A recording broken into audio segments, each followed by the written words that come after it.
En este último mes, o mejor, en estos últimos 30 días he sido invitado, tuve el privilegio de asistir a 3 bodas.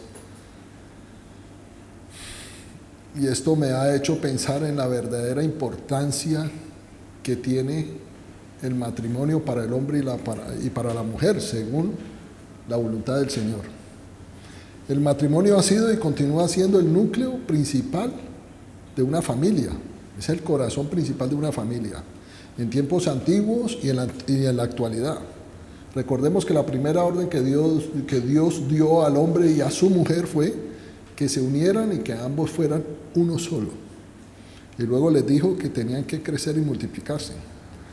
Y así inició la institución del matrimonio de acuerdo a lo que el Señor estableció en su palabra para sus hijos. En el Evangelio de Mateo, capítulo 19, verso 4 en adelante, a Jesucristo le preguntaron acerca del matrimonio. Y él dijo estas palabras, versículo 4 en adelante. ¿No habéis leído que el que los hizo al principio, hombre y mujer los hizo? Verso 5. Y siguió diciendo, por eso el hombre dejará padre y madre y se unirá a su mujer y los dos serán uno solo. Un solo cuerpo, un solo ser, una sola naturaleza. Mateo 19, capítulo 4, Mateo capítulo 19, versículo 4 en adelante. Y en la primera parte del versículo 6 dice, así que no son ya dos, sino uno solo. Y aquí entramos al misterio, porque vamos a darnos cuenta que hay un misterio con referente a lo que es el matrimonio y la analogía que la palabra de Dios establece con lo que hizo Jesucristo por su iglesia. Siempre hay una comparación de lo que hizo Jesucristo, que es el novio de la iglesia es la novia, y luego pues ya serán esposos en las bodas del Cordero. Aquí entramos al misterio entonces que existe en la palabra acerca del matrimonio. En la Escritura se habla del principio de la unidad. Dios es uno. Sabemos que Él es un solo Dios en 3 personas distintas, 3 personalidades diferentes, Padre, Hijo y Espíritu Santo. Jesucristo incluso hablaba de eso en la oración que decimos en estos días, en el viernes de oración. Recordamos esa oración extensa que hay en el Evangelio de Juan, en el capítulo 17, y yo personalmente digo que es una oración modelo más que la oración del Padre Nuestro, porque esa es la verdadera oración que Jesucristo hace a Dios el Padre. Y Él habla de que ellos sean uno, así como tú, oh Padre, tú y yo somos uno. Y Él le ruega al Padre que nosotros seamos uno. En el matrimonio se logra esto. ¿Por qué? Primero, saber de que Dios entonces es un solo Dios en 3 personas distintas. El hombre y su mujer a través del matrimonio logran esa fusión, por así decir, fusión, sin perder sus propias personalidades. Ellos siguen siendo 2 personas, pero delante de Dios es un solo cuerpo, son uno solo. Somos un espíritu, recordemos, somos un espíritu con un alma habitando dentro de un cuerpo. Dios es trino, Dios es Trinidad, Padre, Hijo y Espíritu Santo. Nosotros tripartitos, espíritu humano, alma y cuerpo. El matrimonio convierte en una sola naturaleza a ese hombre y a esa mujer delante del Señor. Sin Dios, una verdadera y plena unidad no es posible. Es imposible. Empezando porque el matrimonio fue diseñado para los hijos de Dios. La Escritura habla de uno de los 3 dobleces que habla en Eclesiastés 4:12, que difícilmente se rompe. Y el Espíritu de Jesucristo es ese tercer doblez que se necesita en el matrimonio para tener esa fuerza y esa fortaleza, y Dios lo suministró. Ese es el Emanuel que está en la profecía de Isaías de la venida del Mesías. El Emanuel es Dios con nosotros, que es Jesucristo, su Espíritu Santo. ¿Para qué? Para vencer, para salir adelante en el matrimonio. El apóstol Pablo habla acerca de esa unión que se produce en el matrimonio, y él empieza en el libro de Efesios capítulo 5, verso 28. Dice así: así también los maridos deben amar a sus mujeres como a sus mismos cuerpos. Tremendo eso de que uno cuando ama a su mujer se ama a sí mismo. ¿Por qué? Volvemos a decirlo, una unidad, somos uno solo. Cuando mi esposa me ama, ella se está amando a sí mismo. Cuando ella me hace feliz, nos estamos haciendo feliz los dos, siendo uno delante del Señor. Y dice en la segunda parte de ese versículo, que me parece precioso, el que ama a su mujer, a sí mismo se ama. Y esa frase, a sí mismo, me recuerda una frase que dijo Jesucristo, que yo voy rápidamente, está en Juan, capítulo 14, verso 3, y dice el Señor, y si me fuere os prepararé el lugar, vendré otra vez y os tomaré a mí mismo, para que donde yo estoy, vosotros también estéis. ¿Por qué Dios dice que viene por su iglesia? Él habla de aquí del cuerpo de Cristo, porque es el cuerpo de Cristo. Él viene por nosotros, pero Él viene por Él mismo y nos tomará a sí mismo. Ese es la realidad del arrebatamiento, del rapto que esperamos del Señor, el rapto de la iglesia. Efesios capítulo 5, un poco más atrás, del 25 al 27, del mismo capítulo donde estamos, habla sobre ese misterio o esa analogía que existe del matrimonio con la obra redentora de Jesucristo con la iglesia. Dice versículo 25, maridos, amad a vuestras mujeres así como Cristo amó la iglesia y se entregó a sí mismo por ella. El sacrificio de Jesucristo, sabemos que no va a haber un sacrificio más tremendo y más glorioso que el que hizo el Hijo de Dios, Jesucristo el Salvador. Y Dios nos manda que amemos a nuestra mujer como Él amó a la iglesia, que se entregó a sí mismo. Es un todo por el todo. Verso 26. Pasamos al 27. A fin de presentársela a sí mismo. ¿Por qué presentársela a sí mismo? Porque cuando lleguen las bodas del Cordero, llegue el arrebatamiento, Jesucristo presenta a la iglesia a Dios el Padre. Y sabemos que el Padre es en el Hijo y el Hijo es en el Padre, son uno solo.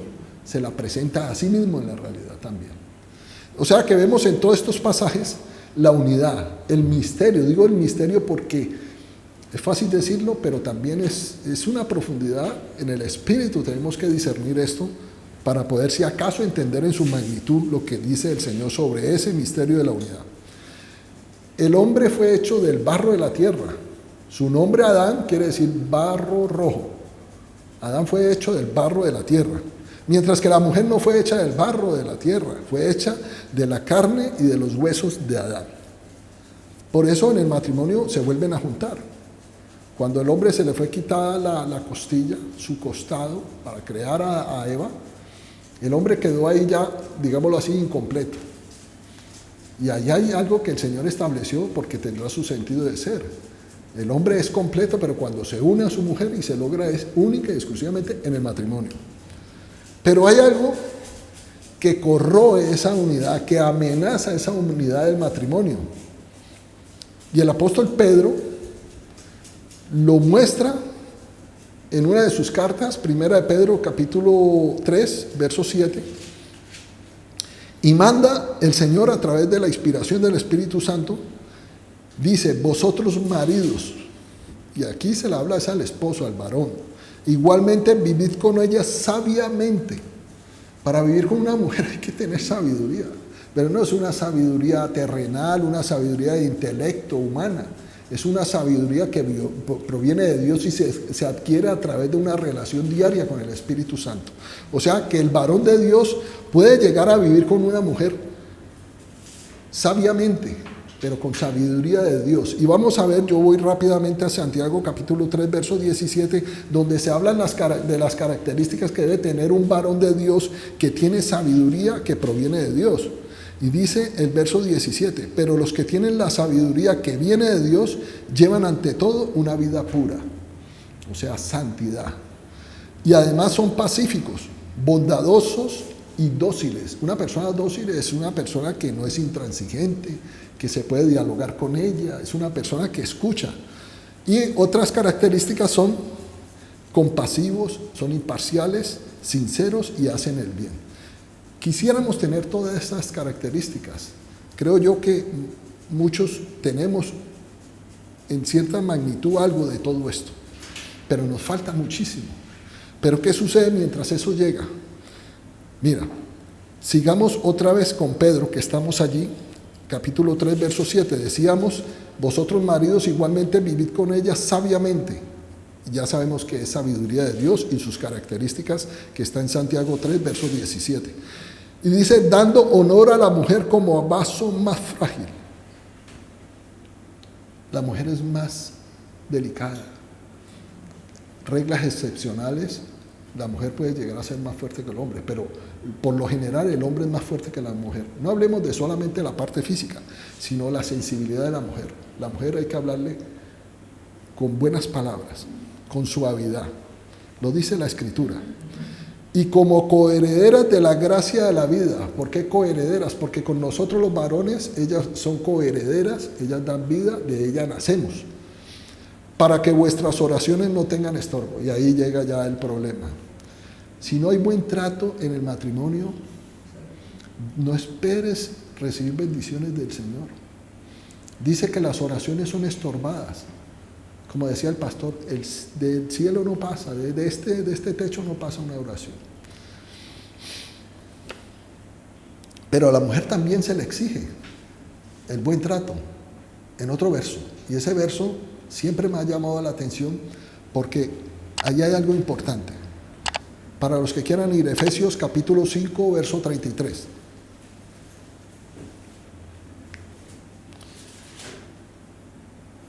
Efesios 5:33. Por lo demás, cada uno de vosotros ame también a su mujer como a sí mismo. Ya lo vimos, amar a nuestra mujer es amarnos a nosotros mismos. Podemos decir también, obviamente, que la mujer cuando ama a su hombre, se está amando a sí mismo. Y la mujer respete a su marido. Este verso le dice al hombre que tiene que amar a su mujer. Es un mandato de Dios. Y que la ame como a ti mismo. Y la mujer se le dice única y exclusivamente que respete a su marido. ¿Por qué el Espíritu Santo no escribió más bien el hombre y la mujer ámense a sí mismos, amen a su pareja como a sí mismos y respétense? No, le dice a la mujer respete a su marido. Porque la necesidad más grande de un varón es sentirse amado, obviamente, pero podría yo decir que está al mismo nivel o por encima de sentirse amado, sentirse respetado por su esposa.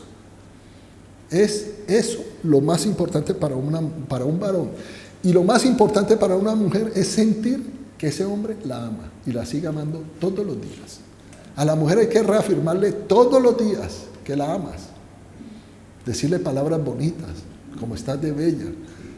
Ella debe sentirse deseada, debe sentirse amada, respetada. Siempre hemos dicho que la mujer debe sentirse protegida por el varón. Pero es que esa afirmación la protege a ella se siente en una cobertura, que ese varón nunca le va a fallar, se siente guardada por sus palabras y por sus actos, obviamente. O sea que a la mujer hay que demostrarle continuamente amor, que ella sienta que nosotros la amamos, que nunca nos pasará por la cabeza serle desleal, que para ella no hay otra, para nosotros no es sino ella. Y eso lo afirmamos nosotros con nuestras palabras, porque ella necesita escucharlo. La mujer vive de lo que escucha. Siempre hemos sabido que la mujer es más sensible que el hombre, sobre todo con las palabras.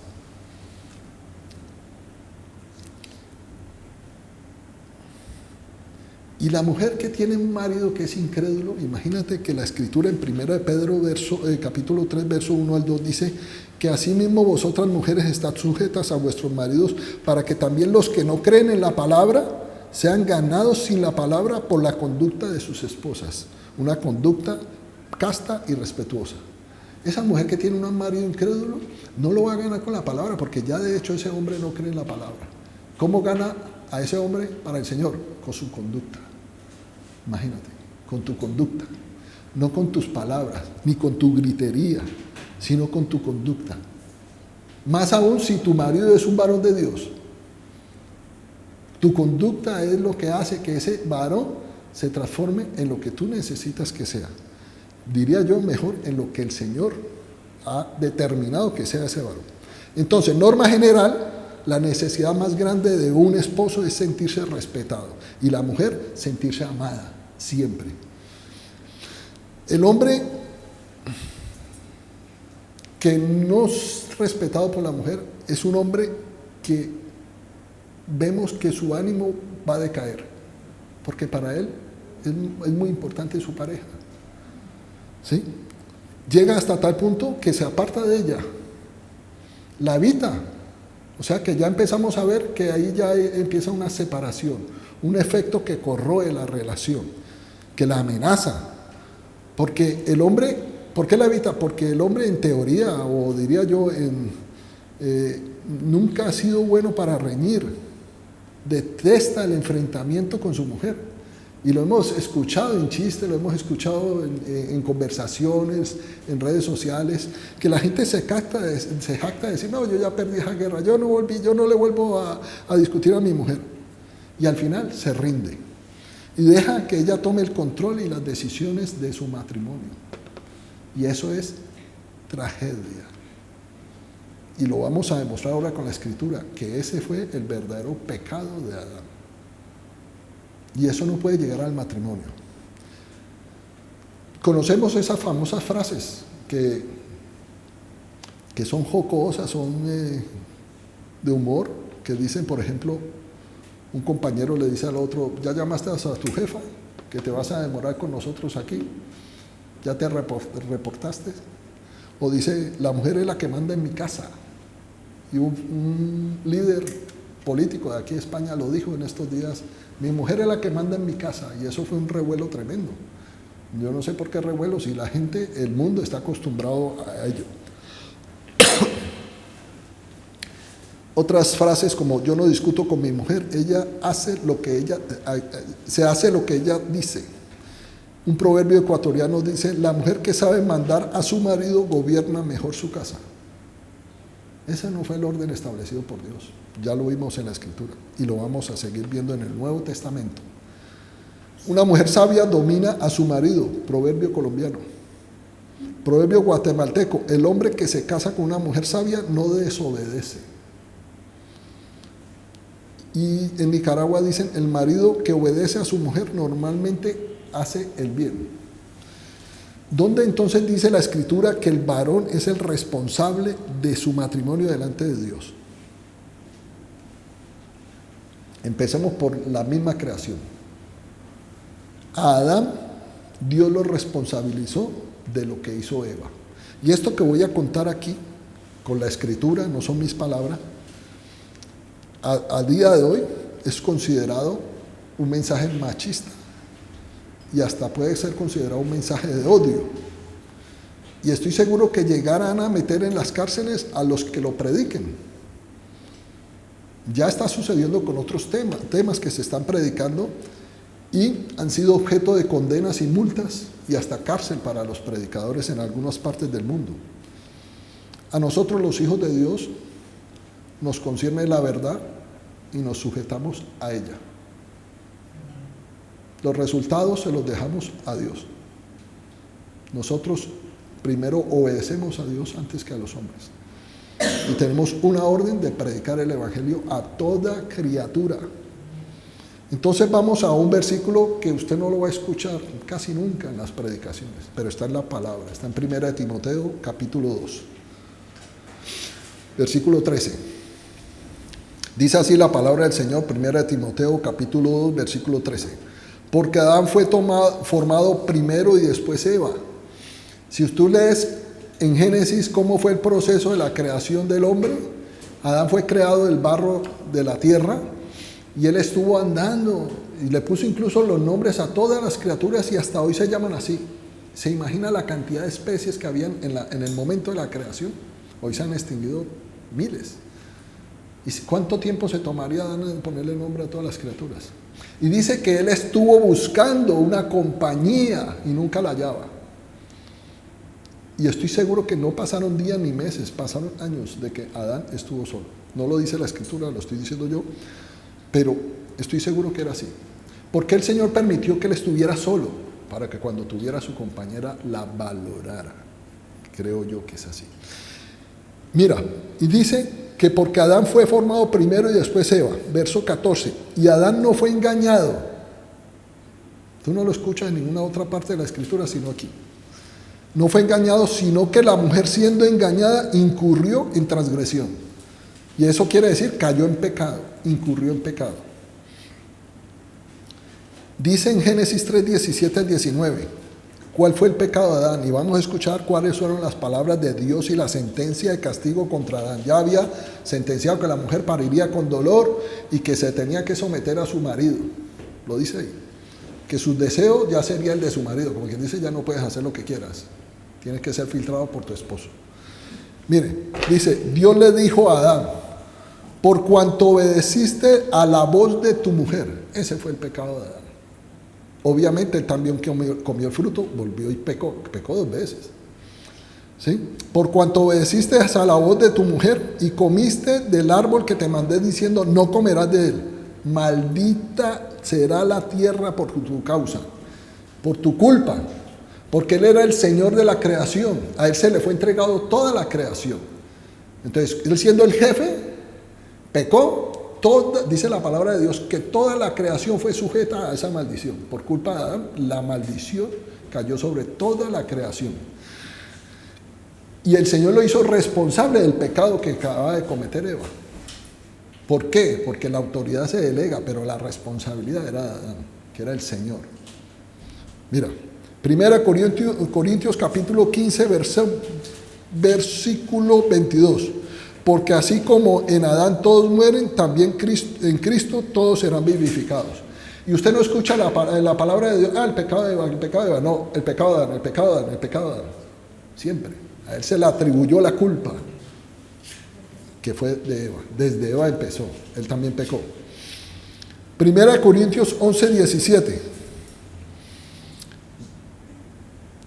Perdón, 1 Corintios 11, versículo 7, dice así, porque el varón no debe cubrirse la cabeza, pues él es imagen y gloria de Dios, el varón, pero la mujer es gloria del varón. Y vamos a verlo más detalladamente el motivo por el cual se dicen todas estas palabras. Esto tiene un sentido de ser. 1 Corintios 11, 8, un versículo adelante. Porque el varón no procede de la mujer, sino la mujer del varón. Verso 9. Y tampoco el varón fue creado por causa de la mujer, sino la mujer por causa del varón. Verso 10. Por lo cual la mujer debe tener señal de autoridad sobre su cabeza. Quiere decir que el varón tiene autoridad sobre la mujer. Y digo yo que la gran mayoría de mujeres, puedo equivocarme, pero estoy seguro, no respetan a sus maridos. La conducta de una mujer es la que transformará siempre a su marido, no sus palabras. Cuando tú tratas con palabras maldicientes a tu esposo, estás despreciando a Dios, porque es el marido que te entregó Dios. Igual el hombre cuando trata mal a la mujer está despreciando a Dios. De hecho dice que sus oraciones tendrán estorbo. No se lo dice a la mujer, es al varón. Y vamos a ver algo maravilloso, como el Señor respeta, o digámoslo así, tiene en cuenta ese conducto regular. No se salta la autoridad del marido. Y es rápidamente, yo lo cuento mejor. Después de que el ángel habló a María, la Virgen María, y se casó con José, la guía de Dios siempre vino a José. La Biblia registra solamente la anunciación. El ángel Gabriel le anuncia a María que iba a quedar embarazada, que iba a venir la sombra del Altísimo, e iba a quedar embarazada, iba a encarnar Jesucristo en su vientre. Desde ahí no registra la Biblia que ni un ángel, ni un sueño, ni de Dios mismo hablando con María, solamente a José en 4 oportunidades, a su esposo. La dirección de Dios venía sobre la cabeza del hogar, que era el esposo. José, que de repente aparece, pero no se hablaba sino de María. María, imagínense, la llena de gracia, la mujer escogida para traer al Salvador del mundo. La importancia que tiene María, digámoslo así, religiosamente hablando, sobre José es superior María. De hecho, le hacen culto a María. Y en algunas partes dicen que es la corredentora. La primera aparición es que se le dice que no tuviera temor de recibir a María como su esposa, porque el santo ser venía de Dios, era por parte del Espíritu Santo, era el Mesías. Fue la primera vez que José escucha a Dios. Luego, cuando le advierte que huyera de Egipto con María, porque ya Herodes había dado la orden para matar al niño, y esa fue la matanza de los niños. que Herodes había ordenado. Tercera vez, que regresara a Israel porque Herodes ya había muerto. Pasaron varios años y Dios le volvió a hablar por medio de un sueño, un ángel, de que regresara. Y la última vez que registra la escritura es que dice que se vaya a Galilea porque Arquelao había sido nombrado en vez de Herodes como gobernador de Judea. Entonces él le tenía miedo a ese hombre. Y el ángel le dijo, vete de aquí a tal sitio. Dios le dio la orden. Siempre habló con él. ¿Por qué Dios no habló directamente con María? Si ella adquiere la máxima importancia de ser la madre de la naturaleza humana de Cristo, no la madre de Dios. Dios no tiene mamá. Porque si no tendría principio. Es madre de la naturaleza humana de Jesucristo. No, Dios, José, lo honró su autoridad, su liderazgo en el matrimonio. Dios lo hace porque no se contradice. En estas 4 veces Dios entonces habla con José a través de ángeles y sueños. Pero vamos a ver ahora la importancia o el propósito principal por lo cual Dios creó a la mujer. ¿Por qué Dios creó a la mujer? Y lo dice la Escritura. Génesis capítulo 2, verso 18. Sabemos que en la creación, 6 días de creación, aparecen 6 frases iguales cada vez que el Señor terminaba un día. Hizo las aves del cielo, separó el mar en las aguas, los cielos y la tierra, hizo las bestias, todo esto. Y él siempre decía, cada vez que terminaba cada día, decía, y vio Dios que lo que él había hecho era bueno. Pero ¿qué pasa con este versículo que vamos a leer ahora? Es la primera mención de esta frase. Y cuando en la palabra de Dios hay una palabra que se menciona por primera vez, adquiere la máxima relevancia y la máxima atención por nosotros. Y aquí dice Génesis capítulo 2, verso 18. Y dijo Dios, no es bueno. Venía diciendo, es bueno lo que yo hice. Y vio Dios que lo que hizo era bueno. En esta oportunidad lo dijo diferente. Dijo lo contrario. No es bueno que el hombre esté solo. Y la palabra que traduce no es bueno, esa palabra hebrea, también traduce es perjudicial. O sea que dice, en la realidad también, es perjudicial que el hombre esté solo.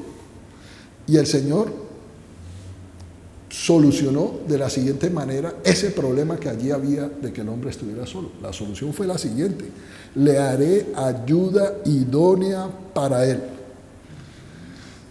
Ayuda idónea viene de una palabra hebrea que es eser, pero seguidamente hay una palabra que no traducen en muchas Biblias, que es la palabra neget. O sea que realmente ahí dice, le haré ayuda idónea en contra de él, que se opone a él. Tremendo, ¿no? Una ayuda que se opone a ti. Pero yo lo traduzco porque también he visto sinónimos: que te filtre, que sea tu muro de contención para que no haga lo que tú quieras como varón. Porque el varón necesita a alguien que lo frene, que lo regule, que lo haga ir un poquito más pausado, porque el varón es muy impulsivo, ¿sí? Necesita que sus acciones y sus pensamientos y sus decisiones sean frenados, por así decirlo, frenados por alguien. Esa ayuda idónea es una mujer con virtudes y sabiduría que proviene de Dios. Es una varona de Dios, lo dijo Adán cuando Dios se la presentó a Adán. Él dijo, esta es carne de mi carne y huesos de mis huesos, y será llamada varona. ¿Sí? Eva, la mujer idónea es una consejera de parte de Dios. Y para llegar a eso tiene que ser una mujer que tiene una relación con Dios, para adquirir esa sabiduría que viene de Dios. Virtudes. Es una mujer que te aconseja a ti como esposo. Está en su ADN espiritual ser consejera. Y el mundo ha dicho que la mujer, siempre lo hemos escuchado, tiene un sexto sentido. Pues ese es el sexto sentido. ¿No han visto que dicen, es que todo lo que me dice mi mujer, eso pasa? Si es una mujer consejera, es una mujer idónea, es tu ayuda idónea como tu esposo. Y a la mujer hay que escucharla. Es tu esposa, tienes que honrarla, escucharla. Proverbios 31:10 habla sobre esa mujer idónea y lo dice así: mujer virtuosa, ¿quién la hallará? Porque su estima sobrepasa largamente a la de las piedras preciosas. Verso 11: el corazón de su marido está en ella confiado y no carecerá de ganancias.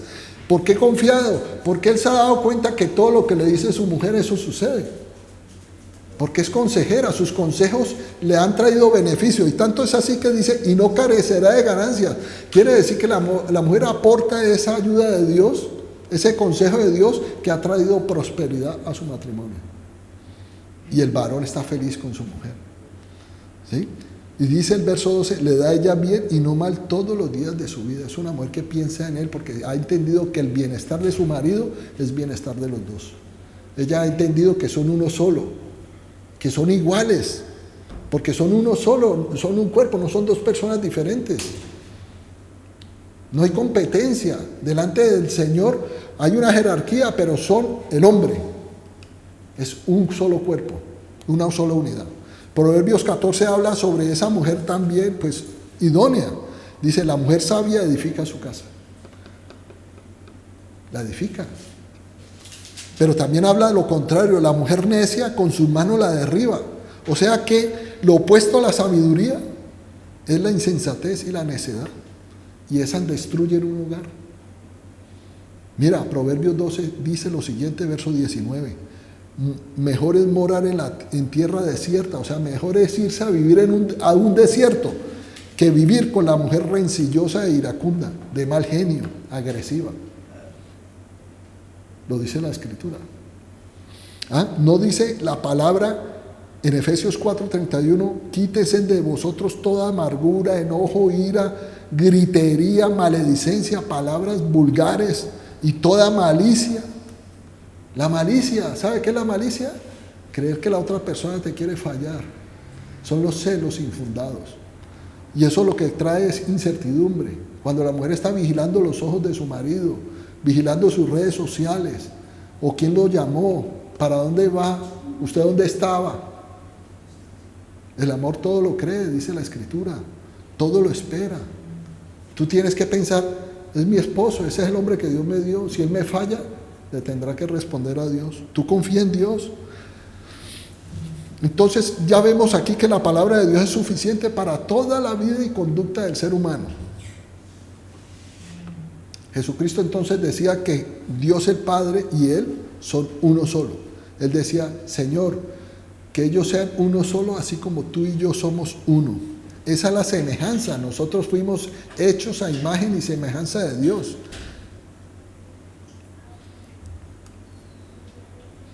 La razón por la que nuestra sociedad está como está es porque la palabra de Dios ha dejado de ser el fundamento de esa sociedad. Yo recuerdo que en mi colegio, yo en primaria y varios cursos teníamos una materia que se llamaba religión. Y ahí yo aprendí la historia de Jonás, que la ballena, bueno, el pez grande en la realidad es lo que dice la Escritura, que Abraham, que Moisés, que los 10 mandamientos, que Jesucristo, que las bodas de Caná, y era precioso escuchar eso. Y la Escritura dice que instruye al niño en su camino y aun cuando fuere viejo no se apartará de él.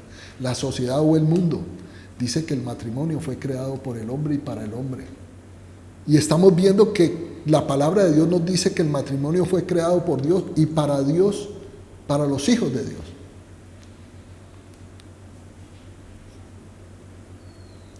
Las relaciones de noviazgo deben fundarse o fundamentarse en el conocimiento de Dios, en su palabra. Y deben basarse no en la sensualidad, ni en la atracción física. Sabemos que la hay, Dios hizo esa atracción física.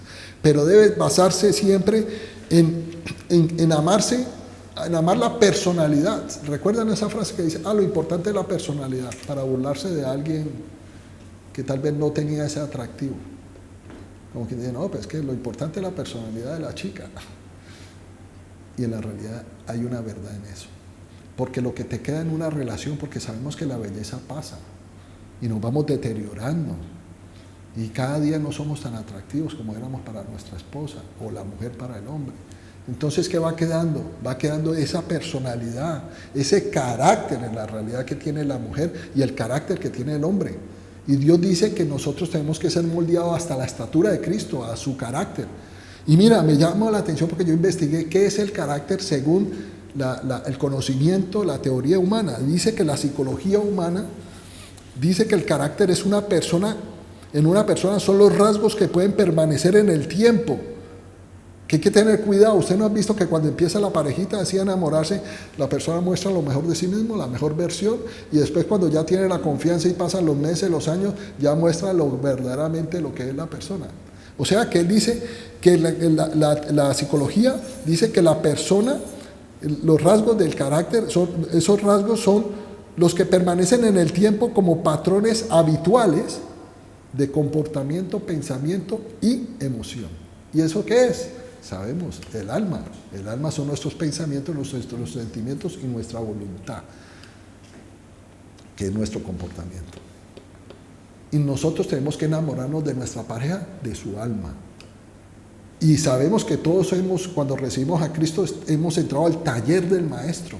Estamos siendo transformados, nuestra manera de pensar, para que así cambien nuestras emociones y nuestra manera de actuar. Y cada día ser mejores versiones, ¿para quién? Para nuestra pareja. Si tú ves que tu esposo es un hombre de Dios, que tiene una relación todos los días con el Señor, y yo veo que mi mujer todos los días está con el Señor, pues yo debo, mientras llega ese cambio, lo otro lo tengo que soportar, porque ni ella ni yo somos perfectos aún, pero la obra que empezó el Señor la va a llevar a cabo. Mientras llega eso, ahora vamos a ver cuál es la solución. Mira, Dios no nos ha puesto para entenderlo todo, sino para obedecer. Yo cuando estuve en el ejército, en una escuela militar, la vida castrense no es fácil, porque se basa en mandar y obedecer. Y a mí me llegaba un oficial superior y me decía: brigadier mayor, venga acá, vaya y limpie esa aula que está sucia y la barra y la trapea. Y yo, como ordene, y salía y la tenía que hacer. Tú no tenías por qué preguntar: pero ¿cómo así? Yo soy brigadier mayor, que lo haga un cadete y esa aula no me pertenece a mí. No, donde tú hagas eso, eso se considera insubordinación y te puedes ganar un calabozo. Te arrestan o te sancionan o te ponen a voltear, que ya lo he dicho que voltear es correr, ponerte a sudar la gota, a sufrir bajo el sol varias horas de ejercicio. En la vida castrense había una frase, dice: primero se cumple la orden y después pregunta. Y si yo me iba después, mi teniente o mi capitán, ¿usted por qué me puso a limpiar esa aula? ¿Ah? Y el teniente: no, pues usted es el que encargado de esas aulas. No, yo no soy, es el brigadier mayor. Ah, de malas, de una, de malas. Nadie reconoce los errores, de malas. Y te tenías que quedar callado. Mira, siendo hijos de Dios, siendo nuestro Padre el Creador, con su Hijo Jesucristo, nosotros le obedecemos a hombres, nos sometemos a ellos. Si tú, esposa, tienes un jefe y le quieres hacer todo perfecto, te cae bien, no piensas en el dinero que te paga mensual, pero le corres, quieres: es que ese jefe es tan buena persona, es que esta empresa la amo, soy feliz aquí trabajando, aquí me tratan bien, me dan buenas pagas. No, y llega un momento en que ya no lo haces por dinero, lo haces por amor al negocio, ya tienes sentido de pertenencia. Y llega el jefe, sí, claro, mira, haz esto, sí, y lo quieres hacer mejor. Y llegas a tu casa, a tu marido, y dice: mi amor, estoy cansada, y lo empiezas a tratar mal con palabras desobligantes. No lo honras más a ese incrédulo, a ese impío, más que a tu propio esposo, que es el que te dio Dios. Tú estás pecando contra Dios. No podemos entender muchas veces lo que está pasando en nuestros matrimonios. Pero para la muestra un botón, Abraham no entendía por qué Dios le dijo: deja toda tu parentela, toda tu familia, en ese confort que él vivía, y ve a una tierra que te mostraré. Ni siquiera le decía: este es GPS, está listo.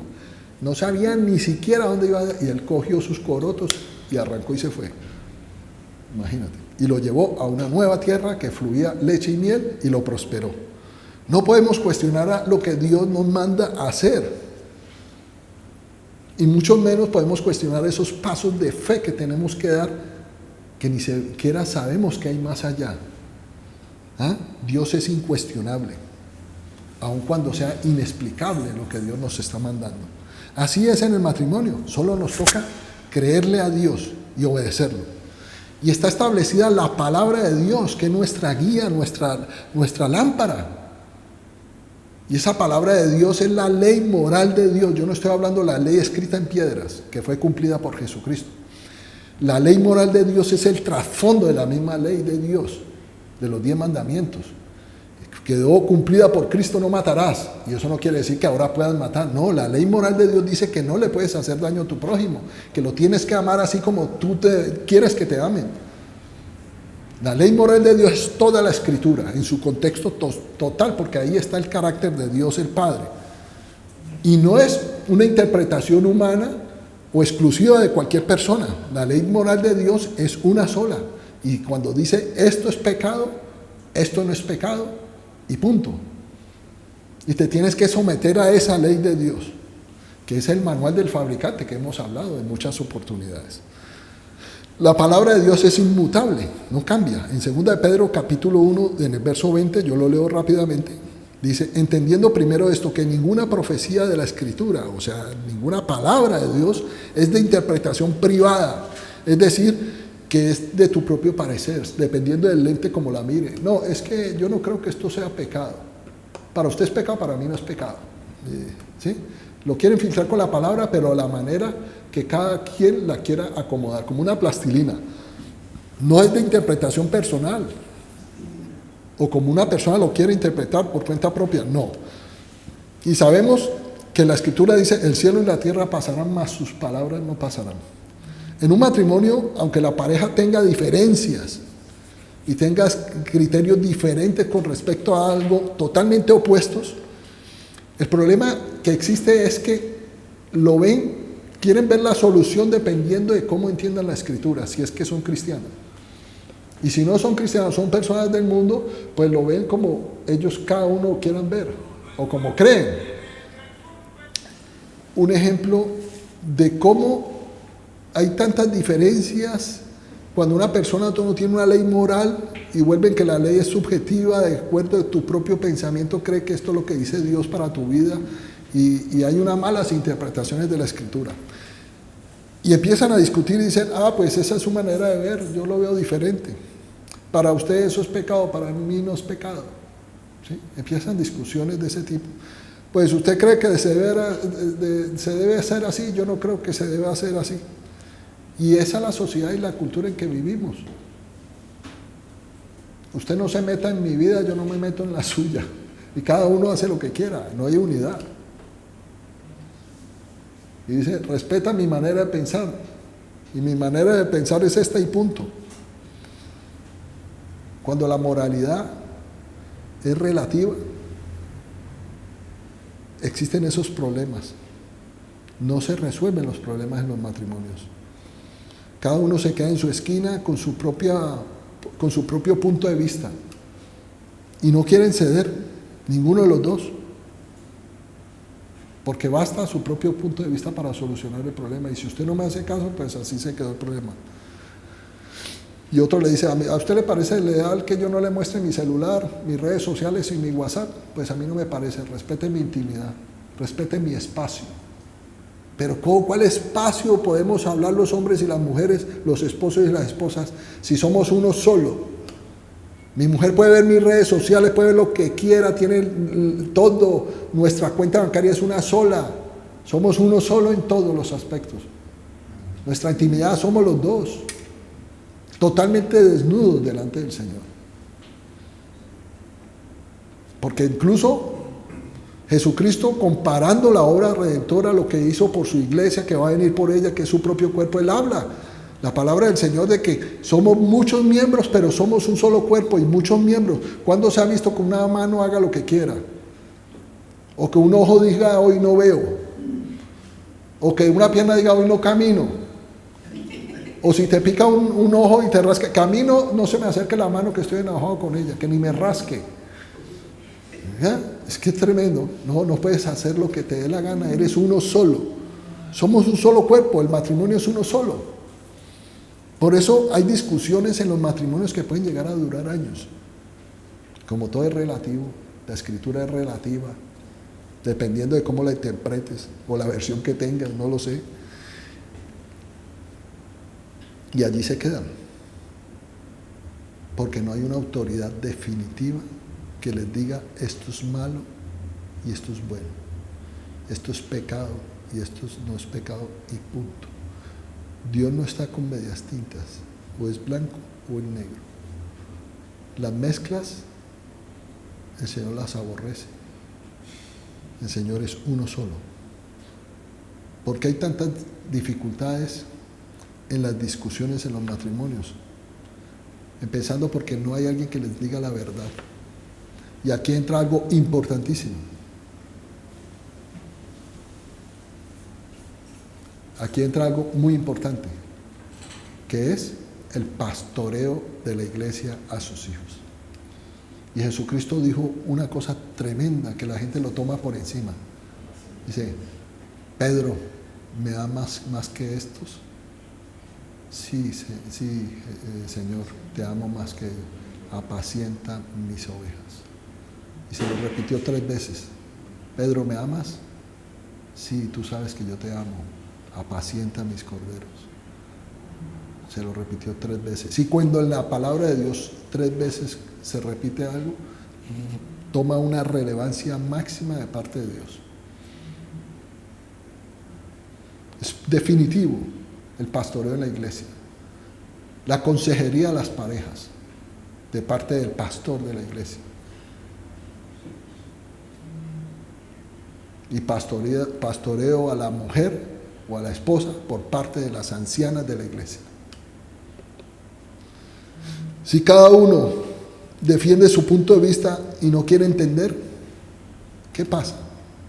¿Qué pasa cuando una pareja se rancha y cada uno, es que yo lo voy a decir, usted lo va a decir, de malas? Pues pasan cosas terribles. Por eso es que están llenos los juzgados de personas y parejas que nunca quisieron ceder, se quedaron con su propio punto de vista y un problema llevó al otro hasta que se divorcian. Tremendo. Se pierden porque no hubo alguien que les dijera esto es malo y esto es bueno. Si conoces la palabra de Dios y no la haces, no conoces la palabra de Dios. Así de sencillo. Finalizamos. A la mujer hay que escucharla. Nuestra ayuda idónea es nuestra esposa, de parte de Dios, una sierva de Dios. Mayor aún cuando vemos que tiene una relación con Dios. Pero a la mujer no hay que obedecerla. Porque el día que tú termines haciendo lo que tu mujer te dice por encima de lo que Dios te está ordenando, pecas contra Dios. Y ese fue el pecado de Adán. Amén, hermanos. Que Dios los bendiga.